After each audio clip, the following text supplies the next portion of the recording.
Hola a todos, muchas gracias por venir. Ya vamos a empezar, pero antes de darles la palabra, voy a dar aquí una pequeña introducción. Bueno, pues a la conferencia en la que están entrando, creo que ya saben, es Mujeres, Artistas y la Locura. Los moderadores y organizadores somos WeArt y pues espero que estén aquí toda la hora que va a durar, tal vez un poquito más, y ojalá les guste mucho. Entonces voy a dejar de compartir pantalla y voy a dejar que ya tomen las riendas.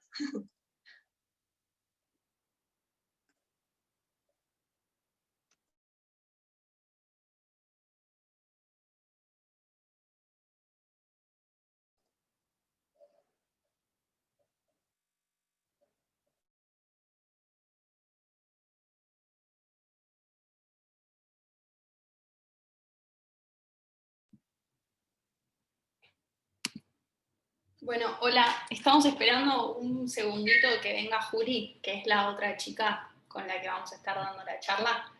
Pero nada, ya arrancamos. Sí, hola. ¿Qué tal? Tuve una complicación con la computadora, porque obviamente si algo iba a salir mal, salió mal. Eh, bueno, ¿cómo están? Bueno, primero que nada, queríamos decir, bueno, yo soy Juli, ella es Sofi, la que acaba de hablar. Por más de que acá dice que soy Gus, soy Juli. Bueno, nada, también queríamos aclarar que hablamos en argentino, así que hablamos un poco fuerte, capaz, el imperativo, pero bueno, siempre estamos hablando con amor y todo, y nada, eso es importante aclarar.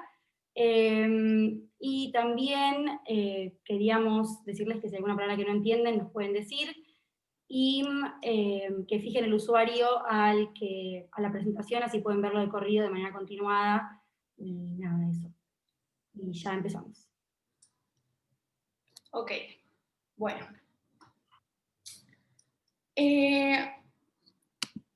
Siempre nos gusta empezar las charlas sumándonos a una movida que vienen utilizando varios movimientos y grupos de visibilización femenina, que es, si nosotras les pedimos que nombren a 5 artistas femeninas, ¿podrían hacerlo? Les dejamos un ratito para que piensen. Y si pudieran hacerlo, ¿puede ser que hayan pensado en alguna de estas 5 artistas? Frida Kahlo, expresionista; Remedios Varo, surrealista; Bert Morisot, impresionista; George O'Keeffe, también expresionista; y capaz quienes nos siguen hace un tiempo o que saben un poco más de arte pueden haber llegado a mencionar a Artemisa Gentileschi.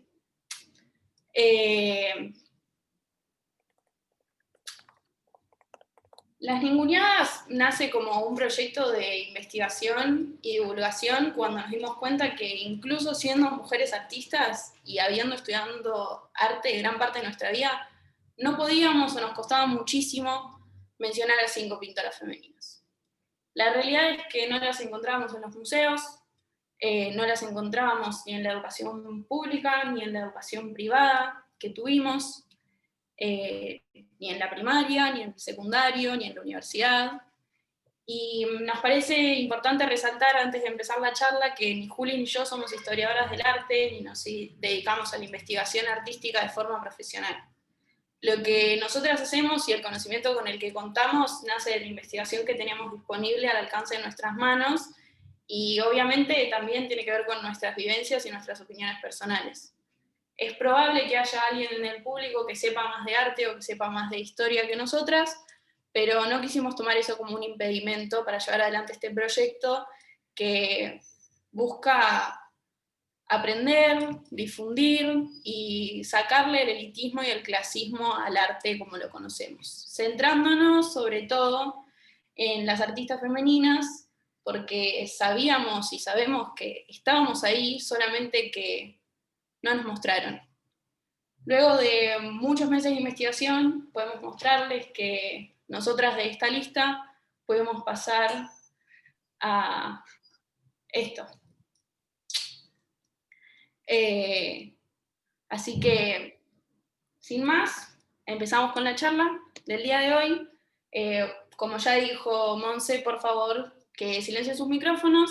Si tienen alguna duda, la pueden dejar en el chat, que en los últimos minutos vamos a estar respondiendo preguntas. Y si les surge una duda después de la charla, también nos pueden seguir en nuestro Instagram y nos mandan un mensajito y lo respondemos.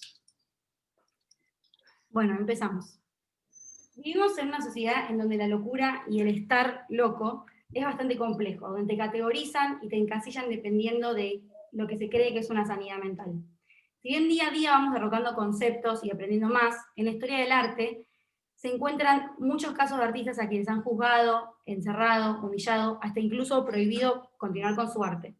Por eso nos parece muy importante hacer una distinción de qué es lo que sucede en la historia del arte cuando la persona que parte de esa locura es una mujer. Por eso, si les mostramos a continuación una selección de obras, lo más probable es que sepan de quién las hizo o que las conozcan y que también pueden llegar a saber de su vida y la locura y cómo les fue tratada. Tenemos el caso de Van Gogh, de Toulouse-Lautrec, de Edvard Munch. El factor en común que tienen todos estos artistas es su locura, y de hecho gran parte de su vida se usó para intentar entender el porqué de su gran éxito, y se usa la locura como eso, sino está la romantización de la locura masculina, que se usa todo el tiempo para, en la historia del arte, construir un concepto de un genio artístico, entre comillas, con el que se nace inalterable, intransferible y completamente único. Siempre que tenemos la oportunidad, recomendamos un texto de Linda Nochlin que se llama ¿Por qué no hay grandes artistas mujeres? Y ella dice algo muy sabio que vamos a leer ahora. Lo que se subraya en todas estas historias es la naturaleza aparentemente milagrosa, no determinada y asocial de los logros artísticos. Esta noción semirreligiosa de la función del artista que lucha contra la oposición paterna y social más resuelta. Sufre las adversidades del oprobio social como cualquier mártir cristiano y triunfa al fin contra todo pronóstico, casi siempre después de su muerte, ya que irradia desde las profundidades de su ser ese fulgor misterioso y sagrado, el genio. Ahí están el loco Van Gogh, que dibujaba girasoles sin descanso a pesar de los ataques epilépticos y de estar al borde de la inhibición, Cézanne, que hizo frente al rechazo paterno y al desprecio público con el fin de revolucionar la pintura, Gauguin, que renunció a la respetabilidad y seguridad financiera con un único gesto existencial para seguir su vocación en los trópicos, o Toulouse-Lautrec, enano tullido y alcohólico que sacrificó sus derechos aristocráticos de cuna para vivir en los sórdidos ambientes que le proporcionaban inspiración. De esta manera se intentó por mucho tiempo y se sigue intentando justificar el por qué no hay grandes artistas mujeres. Porque si supuestamente el genio artístico, que es esta forma de locura tan particular y personal, es una cualidad necesaria para alcanzar el éxito, y el éxito no depende ni del género, ni de la clase social, ni de la nacionalidad, ni de la etnia de los artistas. Si no hay grandes artistas mujeres es porque ninguna era lo suficientemente buena, o porque no contaban con este tipo de locura. Entonces, en el día de hoy vamos a hablar un poco de algunas artistas femeninas que, además de haber tenido que luchar en contra de la misoginia y el gran poderío del varón en el arte, tuvieron que luchar con salud mental y el demonizado concepto de locura femenina. Y estos artistas son Leonora Carrington, Serafín Lewis y Hilma af Klint. La locura se define como trastorno o perturbación patológica de las facultades mentales, pero tiene una segunda acepción que tiene que ver con una acción imprudente e insensata o poco razonable que realiza una persona de forma irreflexiva o temeraria. La verdad que no es algo nuevo que casi a cualquier mujer que haya decidido romper con los esquemas establecidos que había para el género femenino se la haya encasillado en esta etiqueta. Como explicamos anteriormente, se utiliza para desestimar o subestimar, partiendo completamente desde la ignorancia y el prejuicio. Esta situación de la etiqueta de las mujeres como locas se puede ver desde la casa de brujas en el siglo XV hasta en el día de hoy, cuando a quien practica el feminismo rápidamente se le encasilla como una loca feminazi, o cuando menstruamos y se da por sentado que somos menos capaces de realizar ciertas actividades, o presentamos ciertas actitudes predeterminadas que tienen que ver con una locura generada por las hormonas. A lo que queremos ir es que, mientras la locura parece ser una cualidad intrigante y creativa cuando quien la aporta es un hombre, parece que no solo es un impedimento, sino también una justificación para el ninguneo y la falta de lugar cuando quien la aporta es una feminidad. Leonora Carrington fue una pintora surrealista y escritora inglesa nacionalizada mexicana. Nació en el noreste de Inglaterra en una familia de clase alta y su padre no estaba muy contento, y de hecho estaba en contra, con que ella hiciera una carrera como artista. De todas formas, Leonora consigue el apoyo de su madre y consigue ser enviada a estudiar a un internado en Florencia, donde conoce el arte de los grandes maestros italianos cara a cara. Cuando ella regresa al Reino Unido, se establece en Londres y en 1936 asiste a la primera exposición de arte surrealista que hubo en Inglaterra.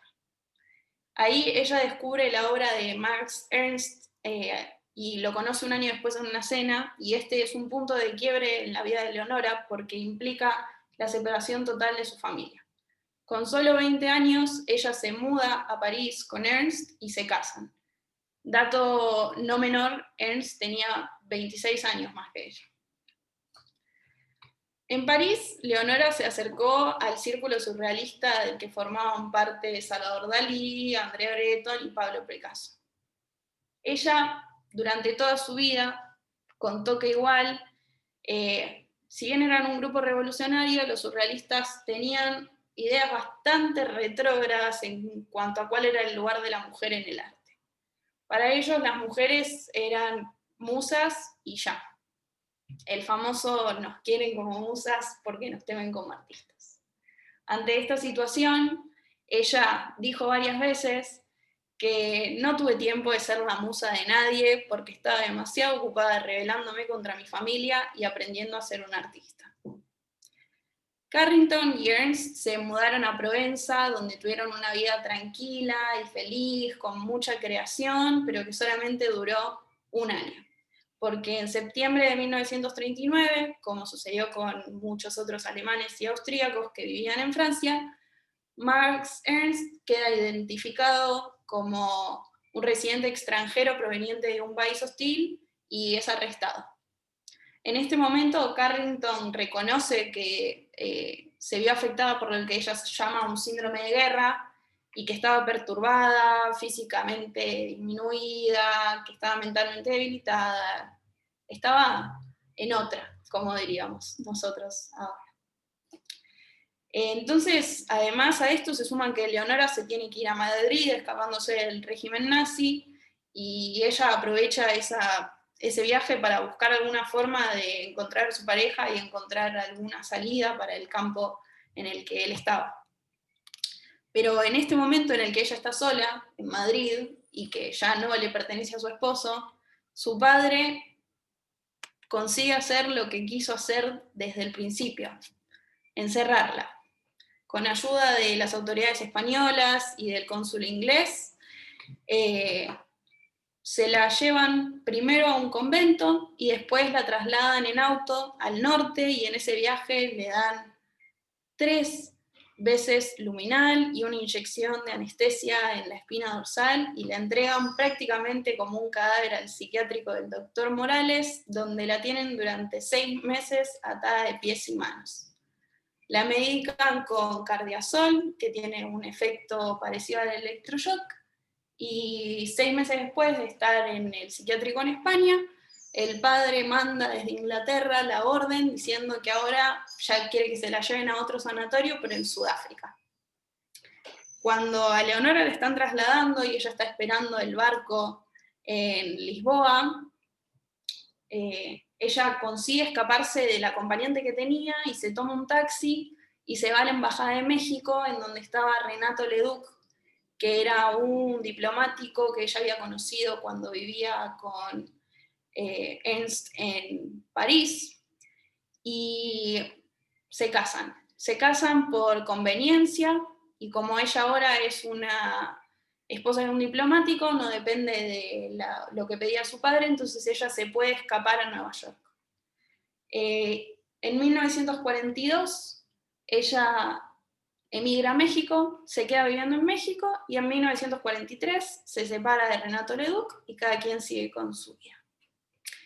Cuando llegó a México, ella se enamoró de la escena artística que estaba sucediendo en el momento, y además, como ella siempre había tenido un interés por lo místico y lo sagrado, encontró una nueva fuerte inspiración en los imaginarios de la cultura mexicana y maya. Años antes de morir, de todas formas, ella declaró que ser mujer sigue siendo muy difícil todavía, y debo decir, con un mexicanismo que solo se supera con mucho trabajo cabrón.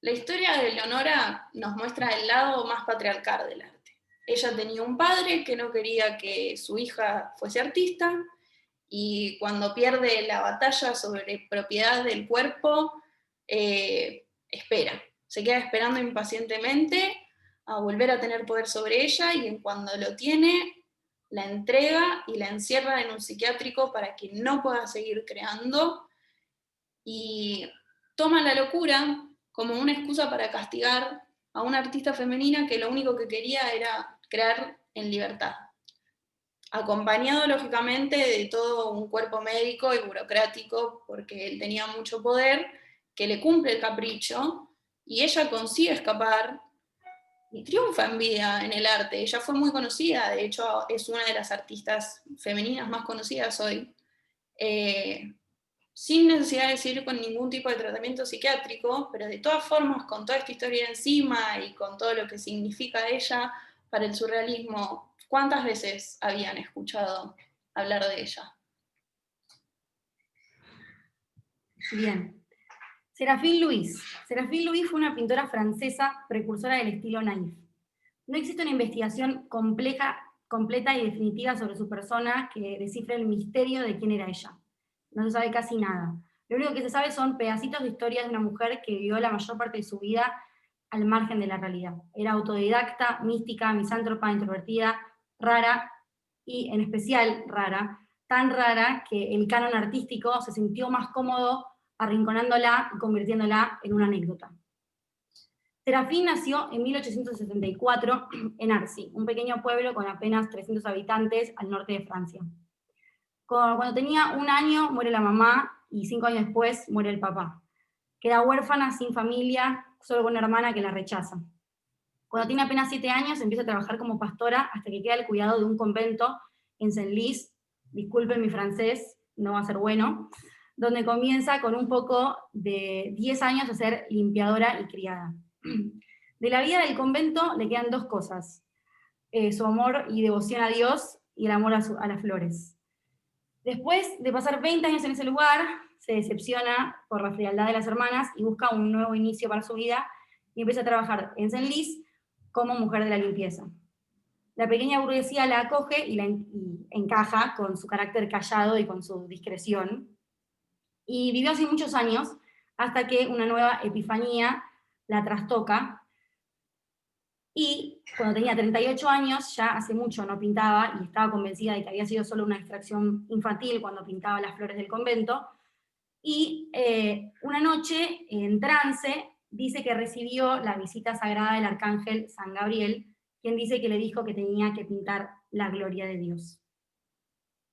Sin perder tiempo, compra en el tendero local pinceles, óleos, tablas, lienzos, tubos de colores, y por las mañanas trabaja como criada y por las noches crea sus cuadros. La mayoría de las veces pinta sobre madera y firma tallando con un cuchillo, incluso antes de empezar el cuadro. Y después empieza a experimentar con nuevos materiales para mezclar con la pintura, y mezcla con su propia sangre y con las velas de las iglesias del pueblo. Y eso le da una característica muy particular a sus obras que las destacan de otros artistas. Y ahora viene el azar a su encuentro. ¿Cuántas posibilidades se imaginan que había y que existen de que una criada que pinta en secreto empiece a trabajar para uno de los marchands más importantes de Europa, y no solo eso, sino el gran descubridor de Rousseau, de Matisse y de Picasso? En 1912, Wilhelm Ude, de nuevo mi alemán, Ude, se hospeda alejándose de París en una de las casas en las que Serafine limpia. A veces se cruzan en el pasillo, se saludan, pero ninguno sabe a quién tiene enfrente. Ude visita la casa de unos amigos en Senlis y ve uno de los cuadros, como que pispea que hay unos cuadros ahí de Serafín, y se queda muy maravillado y pregunta e intenta averiguar quién le había pintado, pero nadie le daba mucha pelota, como se imaginarán, entonces nadie sabía quién eran los cuadros, y después descubre que era de esa mujer que limpiaba las casas y no lo podía creer. Y así empieza una de las relaciones más conmovedoras de toda la historia entre un artista y un marchand. Ude empieza a hablar con ella y ella le deja ver los cuadros, pero se niega a hablar de su arte o que el marchand esté presente mientras que ella pinta, porque para ella era un momento muy sagrado donde ella pintaba en trance. Y que decía que era al dictado de los ángeles que la rodeaban o que ella sentía que la rodeaban. Ude, fascinado, le paga 8 francos por un cuadro que ella utiliza para invertir, para comprarse más pinturas y para rodearse de distinta iconografía religiosa. De hecho, le confiesa a Ude que sus padres eran tan ignorantes que ni siquiera habían escogido su propio nombre, que el nombre fue elegido por el sacerdote porque Serafín es el nombre de un ángel. Ese es un año feliz para Serafín, se podría decir, pero con la irrupción de la Primera Guerra Mundial, Ude tiene que abandonar Francia y regresar a Alemania. Y ahí vuelve la oscuridad a la vida de Serafín. Pero ella no abandona su fervor por el arte, sino todo lo contrario, trabaja con muchísimo entusiasmo y todo, porque se venía como un buen momento con Ude que le iba a ayudar. Y en esa época crea sus grandes obras maestras, y después, con el final de la guerra, retoma el contacto con Ude y se empieza a dar a conocer un poco más el nombre de ella, con Ude ayudándola. Cuando la pareja prepara su primer gran exposición individual, el terrible crack del 29, golpea con crueldad a Ude y tienen que cancelar los planes de la exposición y de lo que sea.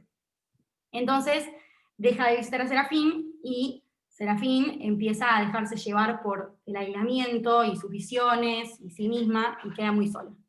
A principios de los 30 se dice que se paseaba por el pueblo de Senlis anunciando el fin del mundo, gritando todo tipo de improverbios a los vecinos, que se convierte en la burla absoluta del pueblo y pasa eso y además le tienen miedo. Y le tienen tanto miedo que deciden hacer, en vez de ayudarla, encerrarla. Ude se cruza por última vez con ella para trasladarla a un hospital psiquiátrico en donde se asegura que va a tener buenos cuidados.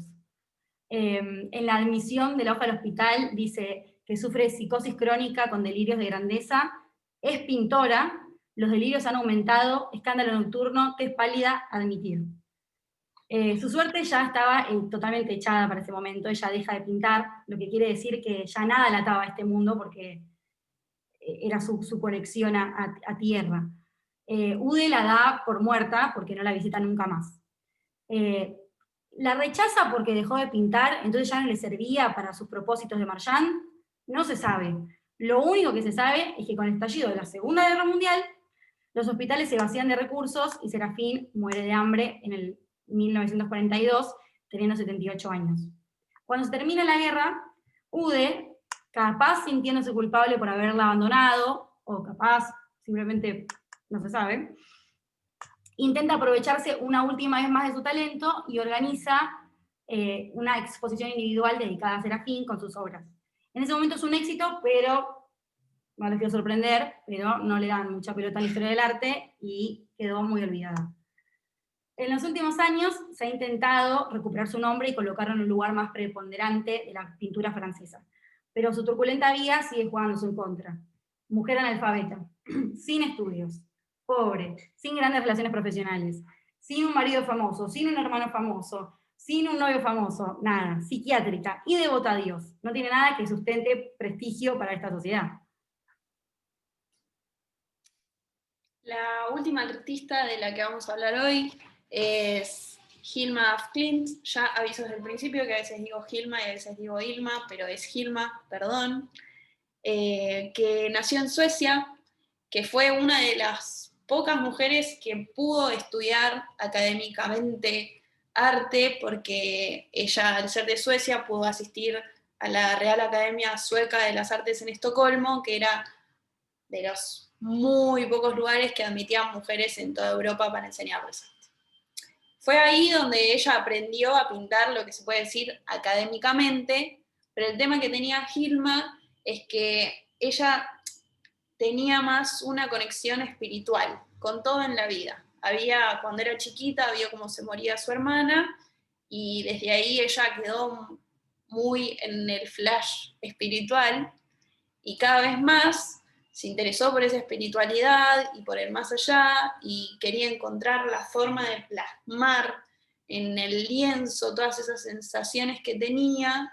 Entonces empezó a experimentar de a poco, haciendo sesiones de espiritismo, que era algo que estaba muy de moda en esa época, y ella pintaba en trance, en una cosa que se llama escritura automática, que se hacía a veces en grupos reducidos, a veces individualmente y demás. Ella se obsesiona mucho con plasmar eso que ella veía en ese otro mundo, en el mundo supraterreno. Lo que pasa es que para la época no estaba muy bien visto, o sea, era mujer y para ese momento seguía, hacía poquito tiempo había sido la última quema de brujas, o sea, un par de años antes, y nada, el espiritismo como que la llevaba por ese lado. Entonces lo que ella empieza a hacer es que empieza a tener estos experimentos, pero los hace de forma secreta, y mientras tanto sigue realizando obras, lo que podría decirse normales, para vivir de lo que ella hacía, que era ser artista. Lo que pasa es que los grandes aportes que hace Hilma af Klint a la historia del arte son justamente los de estas obras secretas. ¿Por qué?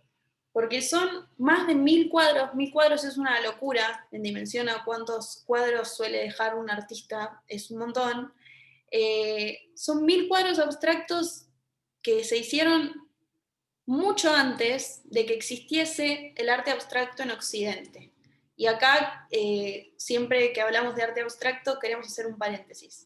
Estamos hablando de arte abstracto en Occidente, porque en Oriente, debido a cuestiones religiosas que tienen que ver con el Islam y con el judaísmo, que no permiten la representación física de un dios ni de una figura humana con la que se puedan generar cierta devoción a rasgos físicos y demás, siempre se practicó muchísimo todo lo que es la pintura abstracta. Entonces, todo lo que en Occidente fueron los periodos de arte religioso o de reinvención de los mitos, como en el barroco, en el Renacimiento, después más tarde en el romanticismo, en Oriente significaron una experimentación y afianzación del arte abstracto, que estaba súper desarrollado ya para 1911. Estamos hablando de Occidente. Pero bueno, volviendo. Ella hizo todos estos cuadros muchísimo tiempo antes de que Kandinsky en 1911 se tire flores por haber sido el inventor del arte abstracto. Y de hecho, el arte abstracto de Hilma af Klint, hay gente que puede llegar a decir que es un poco más puro, porque ella no tiene intención en disolver la realidad, sino que ella directamente pone sobre el lienzo sus sentimientos y sus emociones y otro mundo posible. En 1925, ella deja de pintar para dedicarse solamente a la teosofía. Para este momento, en 1925, el arte abstracto ya estaba súper consolidado, pero ella tenía sus obras ocultas, así que casi nadie sabía quién era. Un compañero teósofo que ella tenía, el teósofo Steiner, que vio muchísimos de sus cuadros, se quedó súper sorprendido por la calidad artística, y además de la calidad artística por lo que transmitían a nivel espiritual esos cuadros, pero le recomendó que los guarde, que los oculte, que no los muestre, porque la gente no los iba a entender, entonces ya guardarlos. Y ante esta situación, en 1944, cuando Hilma tenía 81 años, ella sentía que ya estaba cerca la muerte, que ella se iba a morir, no de vieja, sino que se iba a morir, que le vamos a dar la razón, porque la verdad que ella se murió ese año en un accidente de tránsito, así que al poquito tiempo de que deja escrito que ella, cuando se muriese, quería que guardasen los 1200 cuadros que había dejado y los 15.000 cuadernos con anotaciones y bocetos y dibujos que los tenían que dejar bajo llave hasta 20 años después de su muerte. Recién ahí el mundo podría empezar a verlos. Ella solamente tenía un descendiente legal, que era el sobrino, que acató a estas órdenes. No se sabe si porque tenía ganas de cumplir el deseo de Hilma o porque la familia de Hilma era súper religiosa y siempre pensaron que estaba re loca, así que nunca le dieron mucha bola y las dejaron en un almacén de Estocolmo. Tan poca bola le dieron a las obras que Hilma pidió 20 años y su familia la dejó 42. Se olvidaron durante 22 años de la existencia de las obras, hasta que el chabón que tenía el lugar dijo, yo le quiero alquilar este lugar a otra persona y si no las vienen a buscar las voy a prender fuego, así que decidan lo que hacen. Las dejan guardadas y fue así que recién en 1986 la gente pudo ver por primera vez los cuadros de Hilma af Klint. Como contaba Juli, no les quiero generar una sorpresa, pero no se le dio mucha importancia. Capaz porque implicaba que había que revisar toda la historia del arte, pero no se le dio mucha importancia. De hecho, la primera muestra de Hilma af Klint fue en el año 2008. O sea, 22 años después, de vuelta, el número que tenía agarrado ella. Nos preguntamos, ¿no? ¿Qué hubiese pasado si cuando se moría Hilma, su familia le sacaba el estigma que tenía de ella, de tía loca, y viendo la situación que había del arte, un arte abstracto que estaba consolidado, con figuras como Kandinsky, como Mondrian, que estaban súper instaladas, hubiese dicho, ojo, que yo tengo una tía que hizo esto hace un tiempo, y tal vez está bueno lo que hizo, o si no hubiesen pensado que estaba tan loca, si hubiesen olvidado 22 años más de lo que ella había pedido, los cuadros adentro de un galpón, ¿qué hubiese pasado si la gente con la que Hilma af Klint se rodeaba en vida, en vez de decirle, che, no, guarda tus cuadros, le hubiese dicho, mostralos, estaría bueno que los muestres? Todo esto igual, ya sabemos, son casos hipotéticos, no se puede construir sobre la hipótesis, pero bajándonos a los hechos, al día de hoy es muy difícil encontrar información sobre esta artista, muy difícil. Incluso cuando quedó demostrado que fue una de las precursoras del arte abstracto en Occidente. ¿Por qué no se generó alrededor de la imagen de Hilma af Klint el de una mujer artista que tenía un genio incomprendido, avanzado para la época, frustrado por la sociedad, que empezó a apreciarlo y a entenderlo una vez que ella se murió, como pasó con un montón de artistas masculinos? Muchos de ellos los mencionamos al principio de la charla.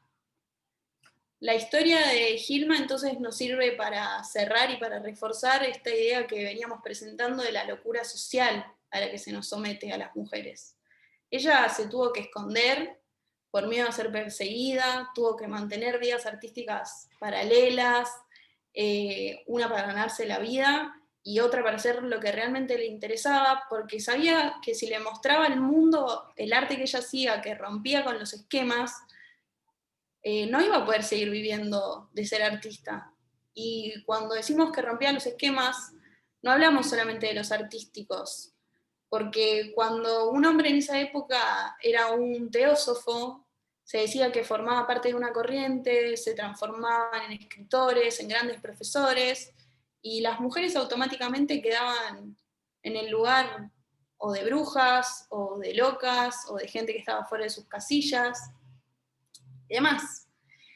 Ella entendió que no le tocaba revolucionar el mundo y que iba a tener que guardar el trabajo que ella hizo durante toda su vida, que repito, es muy extenso, 1200 cuadros para un artista dejar esa cantidad de cuadros, y que ella lo tenía que guardar y que no era porque ella no quería que se vean, porque de hecho ella cuando se muere pide que los muestren. Solamente que pide que los muestren cuando ella no tenga que afrontar las consecuencias en vida de haber hecho lo que hizo. Para reforzar esto es muy interesante que la historia del arte femenino relacionado con el espiritismo, como contaba Juli con Serafín, fue súper normal. De hecho, además de Hilma af Klint, ella tuvo muchas contemporáneas como Emma Kunz o Georgina Houghton, que sí se animaron a mostrar su arte en vida, con alto contenido abstracto, también antes de que Kandinsky lo hiciera. Pero no son nombres en los que pensamos cuando hablamos de la corriente de la abstracción, y en muchos casos la verdad ni las conocemos. De hecho, yo creo que Juli también, a Emma y a Georgina las conocimos cuando empezamos a investigar para las ninguneadas. Entonces, con esto, la verdad que sí nos podemos preguntar por qué, si había un grupo de artistas femeninas que realizaba arte abstracto en Occidente antes de 1911, cuando se habla de esta corriente, todos los inventores que se mencionan son hombres. Y si ahondamos un poco más con lo que venimos hablando hoy en esta charla, ¿por qué todas estas artistas mujeres tuvieron que conformarse y entender que no iban a recibir el éxito que merecían, o tenían que guardar sus obras porque estaban encasilladas en una creación desde la locura no aceptada como lo era el espiritismo?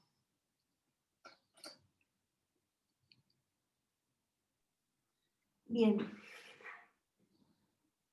Bueno, ahora que hablamos de estos artistas y de sus vidas, queda mucho para pensar, me parece. Queda mucho para pensar de por qué no habíamos oído de ellas, queda para pensar de por qué no se nos enseña de ellas. En la historia del arte hay una dualidad de la supuesta locura. Si bien sabemos que en vida, sin importar el género, la persona en cuestión sufre por esta condición y sufre por la locura o por lo que sea que le pase, no es intrascendente el género cuando después de su muerte se realiza la revalorización de la obra, de su persona, y cuando se escribe esta supuesta historia del arte. Porque después eso se refleja en lo que escuchamos, en lo que nos enseñan, en cómo lo investigamos, en las páginas donde lo encontramos, los libros, todo.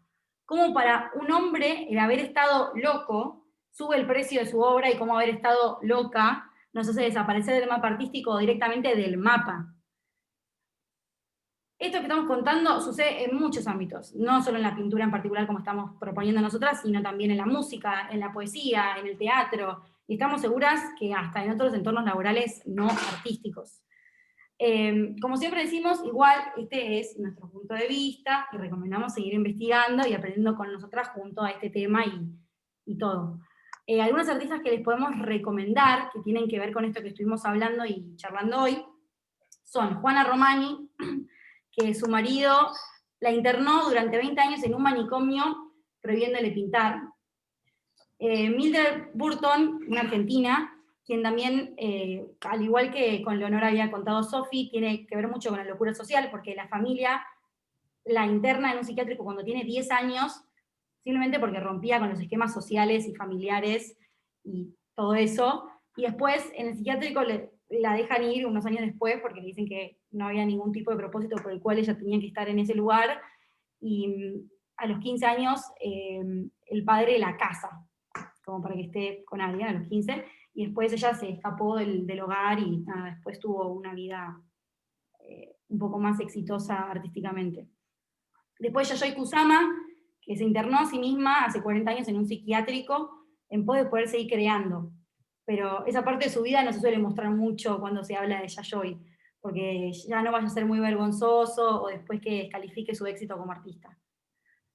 La verdad, con esta charla, que agradecemos mucho que los chicos del TEC nos hayan dado la chance de hacer, queríamos más que ponernos a explicar algo, queríamos tirar un disparador de un tema que nos incumbe y nos preocupa, y poder empezar, aunque sea un poquito, divulgar y generar interés en otros para así animarse a repensar esta historia del arte y la revalorización de las obras artísticas que pasa hoy, porque la historia del arte que recibimos nosotros no es la misma que queremos impartir y no es la misma que queremos que reciban las personas en el futuro.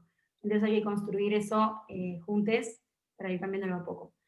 Y bueno, nada, ahora pues se pueden abrir los comentarios, a ver si tienen alguna pregunta o sugerencia o comentario o nada, lo que quieran, eso. Okay. Aquí yo tengo 3 y bueno, seguramente van a estar saliendo más. Entonces, deja que aquí yo pongo. Ahí está. Ok. La primera fue una que yo puse. O sea, ¿cuál creen que es una forma en la que nosotros podamos como nos podamos educar más en artistas del pasado? Digo, ya sé que ahorita nos están dando como 3, pero seguramente hay miles más y tal vez, como ustedes bien dicen, no nada más del arte, sino de la música, películas, escritura. ¿Cuál creen que es como un tip que podría mejorar ahí el comprendimiento y poder como educarse un poco más sobre todo eso? Una cosa que nosotras estuvimos haciendo mucho cuando arrancamos con las ninguneadas es justamente como estamos partiendo de la base de que esto no suele estar en muchos libros y demás, la investigación que toca hacer capaz es más manual y más rústica, y nosotras somos full Google. Google, Google, Google. Cuando entras a los relacionados y los relacionados de tal artista, y si vas entrando como que se van abriendo siempre pequeñas pestañas que se siguen abriendo y se siguen abriendo, y así armas como un árbol genealógico gigante de artistas disponibles. Y es un trabajo porque es el tema de sentarse y decir tipo, bueno, ahora voy a buscar a todas las personas que estén relacionadas con Hilma Flint, y te saltan 5 personas y entras a ver a las relacionadas con esas 5 personas y después a las relacionadas de las relacionadas a esas 5 personas y demás. Pero ese es un método que creo que está al alcance de todos y todas y todes para investigar cuando estamos hablando de esta cuestión de que muchas veces no estamos en los lugares a los que uno recurre a investigar, ¿no? Sí, 100%. No sé si quería agregar algo. No, está bien. Ok. ¿Cuál era? Acá.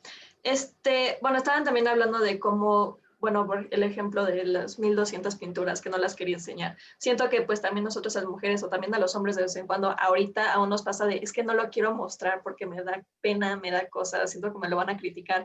Entonces, como, ¿cuál sería como también una motivación? Digo, ahorita como de, es que podría ser una cosa muy grande, ¿no? Pero ¿cuál sería también otro tip que podrían decir? Oye, lo que estás haciendo no importa porque, bueno, el arte también es subjetivo, ¿no? Entonces, ¿cómo tener el coraje de mostrar tu trabajo, ¿no? O sea, ese es como un tip que podrían dar por ahí. Bueno, no sé si un tip, pero bueno, es difícil, pero hay que tener confianza en que ahora el arte es una cosa mucho más abierta y mucho más conceptual, y no, hoy en día no hay tanto tipo, lo tenés que hacer así, lo tenés que hacer así, porque hubo más movimientos que era como que si vos no pintabas súper realista o súper vanguardista, y como había como, si no era de una manera estaba mal, pero hoy en día como que se aceptan muchos tipos distintos de arte y de distintos formatos en distintos medios y todo. Entonces, es como tener la confianza de que uno puede revolucionar de cualquier manera, y que la manera más probable en la que uno le vaya bien es haciendo lo que uno le nace hacer, y no tratar de ir siempre por una línea de, bueno, lo estudio así, entonces tiene que ser tal cual, no, como más dejarse llevar. Ese sería mi tip, pero eso es muy personal también. La confianza. Además, una y uno nunca sabe cuándo le puede pasar lo que le pasó a Serafín, ¿no? Capaz está ahí en una y le llega un marchand y bueno, hay que agarrar. Ok. Y pues mi última pregunta, y creo que nadie, bueno, están mandando comentarios, no tanto como preguntas. Entonces mi última como pregunta iba a ser como para las dos. ¿Cuál es como su artista, puede ser hombre o mujer, ¿no? Como ustedes quieran, que les guste más o que crean que es como más interesante? Claro, todo es subjetivo, pero como personalmente. ¿Querés arrancar vos, Juli? No, siento que nosotras siempre hablamos de esto con Sofi porque estuvimos investigando un montón, y nada, nos involucramos, por más de que no las conocemos a ninguna conocemos, excepto alguna contemporánea que sí pudimos hablar. Nos involucramos mucho con sus historias y nos encariñamos mucho por más que no las conocemos. Entonces es muy difícil elegir una. La verdad, siempre que encontramos artistas es como, bueno, la tenemos que publicar en algún momento. No podemos dejarla en ninguna de lado. Entonces, no sé, es muy difícil para mí elegir una nada más. Yo sí tengo una. Yo tengo una. Tengo una, Ethel Reed, la amo. Es todo lo que aspiro a hacer en la vida. De hecho, la tengo tatuada.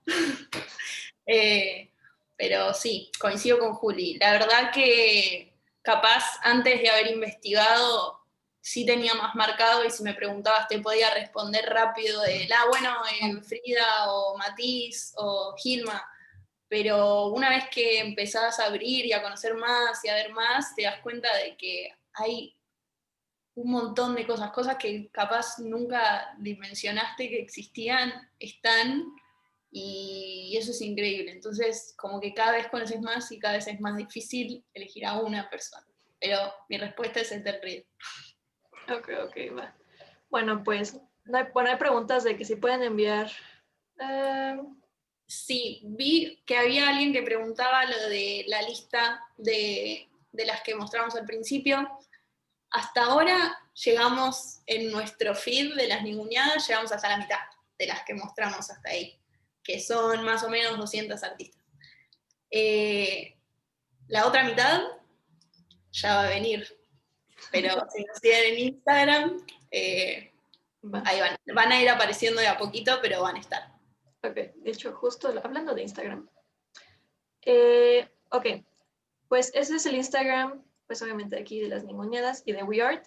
Y les agradeceríamos mucho, les mandé ahorita un link por el chat y también está el código, que nos ayuden a contestar esta encuesta. Básicamente es para tener un registro de quienes asistieron y también para poder tener como mejoras o sobre lo que podríamos hacer o qué les gustó de la plática. Entonces, si nos ayudan contestándola, repito, les envié ahí un link en el chat y también está el código QR. Y pues mientras... Dice que necesito permiso. Dani, ¿puedes checar si nada más está para el teco? Está para todos. Igual. Ok, mientras eso se resuelve, voy a leer una pregunta que está poniendo aquí. ¿Cuál es el criterio para elegir qué artista poner cuando hacen sus posts de Instagram? No, Si es que hay uno. tenemos, como hay tantas, hay un montón y es muy difícil elegir, tenemos categorías cada mes que nos ayuda a ordenarnos un poco. Entonces cada mes tenemos una categoría, ya sea de algún movimiento artístico o de alguna nacionalidad. Muchos acá ya nos siguen, pero para los que no, por ejemplo, hacemos a veces todo un mes artistas latinoamericanas, o todo un mes artistas africanas, o todo un mes artistas postimpresionistas. Y ahí tratamos de poner la mayor cantidad de artistas que haya. Hay veces que el criterio es la cantidad de información que encontramos, porque hay veces que quizás nos gusta un artista, pero tiene una obra y no se sabe nada, excepto dónde nació, no se sabe nada de ella, entonces no podemos subir eso a Instagram porque nada, la idea es subir contenido de historia, biográfico y todo. Entonces, nuestro criterio es, todas las que encontremos, tratar de ponerlas en alguna categoría. Y si no llegamos a ponerlas en la categoría, quedan en nuestro drive gigante para seguir publicando en algún momento. Pero sí, también a veces sí tomamos decisiones basadas en nuestros criterios estéticos. A veces alguna no nos termina de copar mucho y decimos, bueno, dejamos el nombre, y cuando termina la categoría tiramos el nombre, pero no la dejamos en el feed. Ya mandó Dani el forms ya bien para que todo el mundo lo pueda contestar, lo vuelva a mandar. Y mientras lo pueden responder, otra pregunta que salió es que si comparten artistas actuales. Y supongo que depende de la pregunta por qué sí o por qué no. Sí, compartimos.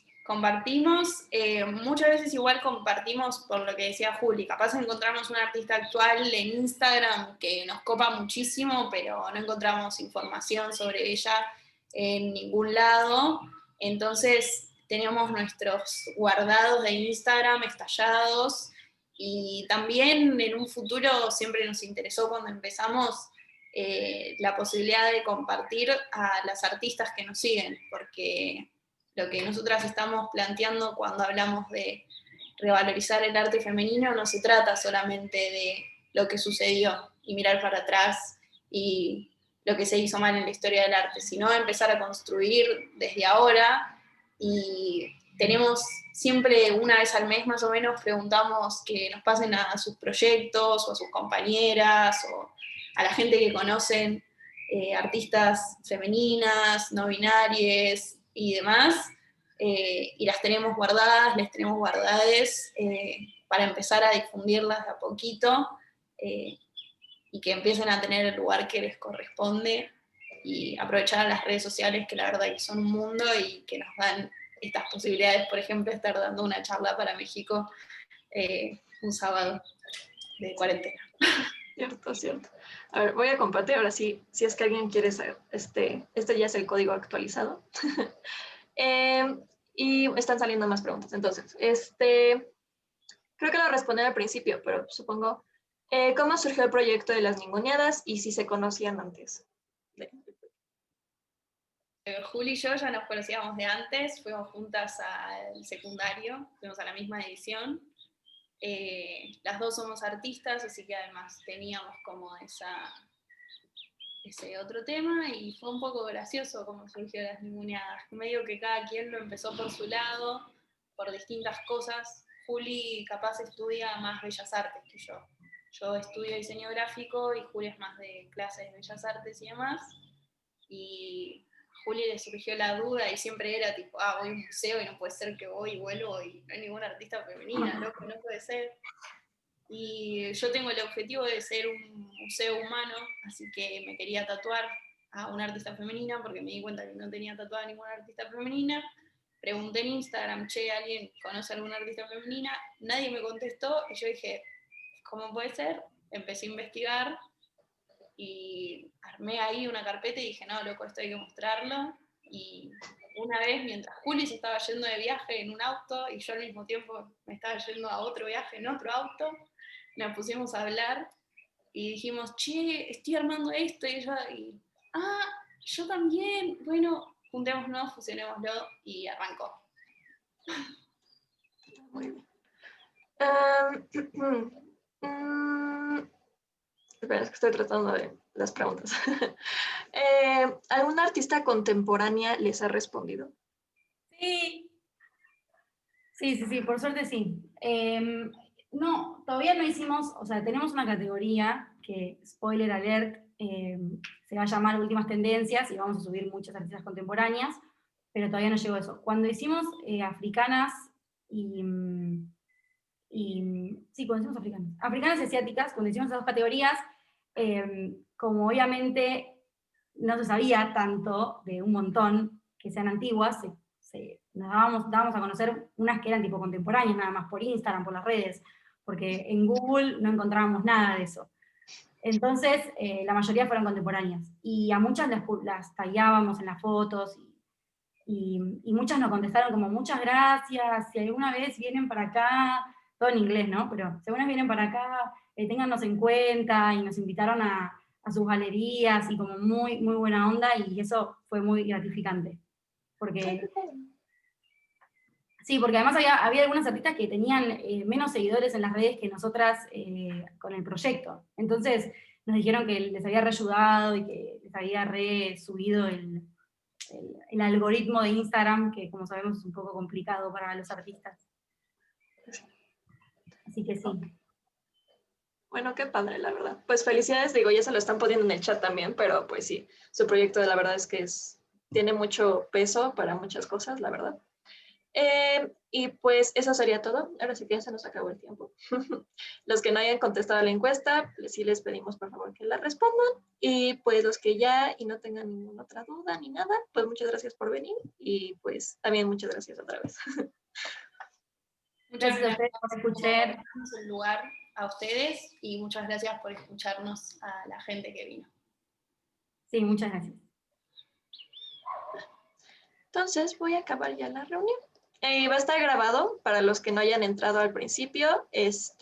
Hoy lo voy a tratar de subir a YouTube porque luego también es un rollo. Pero entonces sí estén atentos ahí a las redes sociales para cuando lo subamos. Bueno, eso, gracias a ustedes que nos contactaron por Instagram y todo, y bueno, a los amigos, conocidos, familia, todos que nos escucharon. Gracias. Eso. Muchas gracias a ustedes, de verdad que fue un honor tenerlas aquí con nosotros, de verdad, muchas gracias. Bueno, pues cuídense con lo que está pasando en el mundo. Creo que ese es un mensaje normal que decir. Pero bueno, adiós.